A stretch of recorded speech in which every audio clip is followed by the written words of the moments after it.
Jamie Jenkins, formerly with the Office of National Statistics, was here last week to kick me around on interpreting the COVID stats. And I thought we'd ask him back because I find the numbers raise more questions than the answers. Take a look at this, Jamie. This is from the last so-called vaccine surveillance report before they decided they were going to end them. Let's put the graphic up here. COVID cases by vaccination status. And if you scroll down in the left-hand columns, it says received one dose. This is the total of all the people who have caught the COVID basically in the last half of March. Now you'll see all the numbers are overwhelmingly third doses. So by the time you get to 80 and over, there's 50,000 are triple vaxxed. If you're septuagenarian, it's 98 out of 105,000 are triple vaxxed. If you're in your 60s, it's 152,000 after 160. So it's overwhelmingly, as we said, overwhelmingly, the cases are among the triple vaxxed. But what I find so odd here is that those who received just one dose, do you see that column more or less in the middle? It's got that very small number 3 right at the bottom. These are people who received just one dose 1 to 20 days before the specimen date, and they've got the lowest COVID pickup rate in the country. So I'd like to ask Jamie, what do you think that number actually is telling us there? Yeah, even because I find it striking to me for a couple. Carry on, Jamie. Hopefully we didn't kick each other too hard last week. I thought it was quite a friendly chat overall. But if you look at that column with one doses, what you kindly see in there is that very few people in the population overall have had one dose, and some of the people who had one dose, some of them went on to kind of sadly die. On the 3 doses, you're right there, the vast majority of the cases are people who've had 3 doses of the vaccine, and that includes obviously the first, the second and the booster, and it's much more than the kind of the unvaccinated as well, even when, Mark, you take into consideration the relative population size. And I think we put something up last week on this, and there's a couple of things to probably talk about on this. Is that people who are unvaccinated tend to be less likely to come forward to testing, so you might find that there's fewer cases in the unvaccinated. But I've done a chart for your producers actually, just looking at the relative chances of catching COVID depending on your vaccination status. Yeah. So I don't know if they've got it ready to pop it up, because look at this.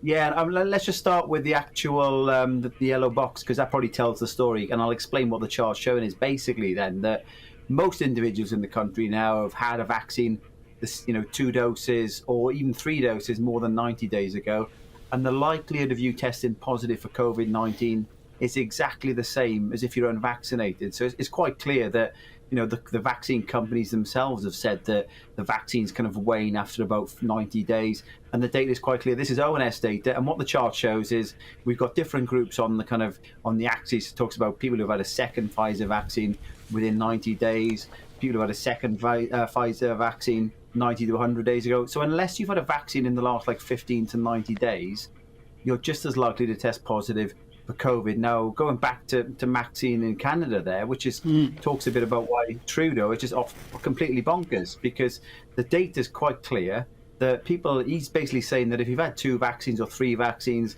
because I very much doubt in Canada, just as other parts of the world, aren't asking you what date did you have those vaccines. You've got freedom of movement if you've had these vaccines, but if you're unvaccinated, you don't have freedom of movement. And this chart's quite clearly, Mark says that if you've had the vaccine more than 90 days ago, the chances of you testing positive for COVID is exactly the same. So these restrictions that Maxine or Britain are getting going to kind of likes of Spain, New Zealand's reopened, but you've got to be vaccinated. They are absolutely bonkers when you look at the data now. Oh no, I agree with you there. But the reason I found that column You're a statistician, and you know that in some ways the most important decision you make is what columns and rows you're going to have in your little table. And I find it interesting here, this received one dose 1 to 20 days before specimen date. Because if you go, in theory, the vaccine doesn't assume its full effect until 14 days. So I'm slightly surprised why they're even choosing a 1 to 20 day category. And secondly, it would appear to suggest that if you compare the one dose guys who've had it in the last 3 weeks and the one dose guys who've had it after 3 weeks, that in fact the vaccine may wane rather quicker than you suggested. You said 90 days, but there's clearly quite a significant waning after the first 3 weeks, isn't there? No, so I think the problem you have with this one, Mark, is that you're talking March 2022 here, and there's going to be very few people. The vaccine rollout started towards the back end, I think, of 2020 is when we started getting the first vaccine. So there's going to be very, very few people in the population now who are having that first vaccine in March 2022. You think all the publicity the government's given on vaccines over the last kind of year or so, there'll be very few of those in that column, because basically they're coming forward for their first vaccine. Especially with the younger people, that actually might be the children who might be 5 to 11 who started coming forward for vaccines during the month when it was available. But the way the ONS figures are done, the one that I've just talked about there, Mark, is that what they do is there's a random sample of the population. So they just basically randomly select households across the population, and then they go forward and ask them to come forward for some tests to see if they will test positive for COVID. And then they look at the vaccination status, because the problem with the figures obviously in that table is that people who are unvaccinated, it's quite common that if you're unvaccinated, you think, well, we know with Omicron as well, it's pretty much like a cold for a lot of people. They're not going to go forward and get a test. You've got some people in the population who are quite kind of scared of anything. If they've got a little bit of a cough, they'll do 10 lateral flow tests before the end of the week to find out if they got COVID or not. Whereas people who are unvaccinated just get on with life.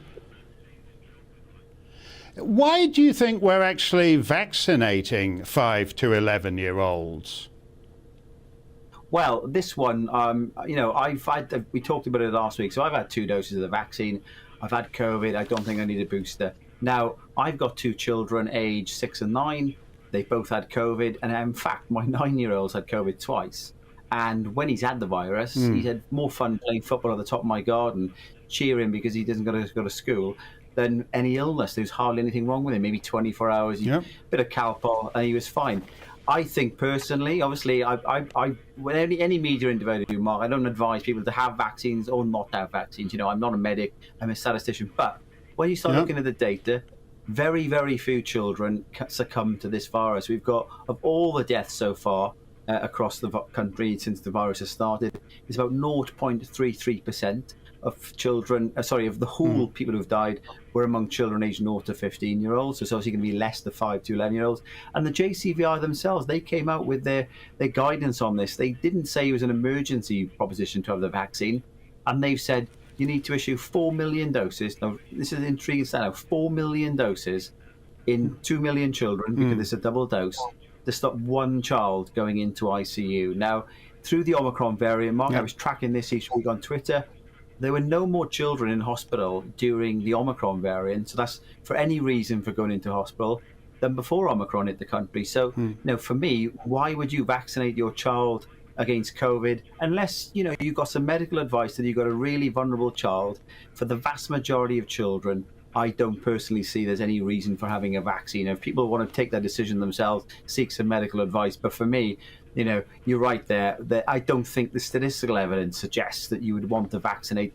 And remember, we're at that point of the pandemic now where it's a much less deadly variant. We didn't have a vaccine for children for many, many months before that. Why now? Doesn't make sense. Yeah, just to reiterate what you said, because I want people to understand this. You'd be jabbing 2 million kids to stop one one child from going into the intensive care unit. That's how absurd this vaccine fetishization has reached these days. And there's obviously no justification for that, and that's the statistical view of it.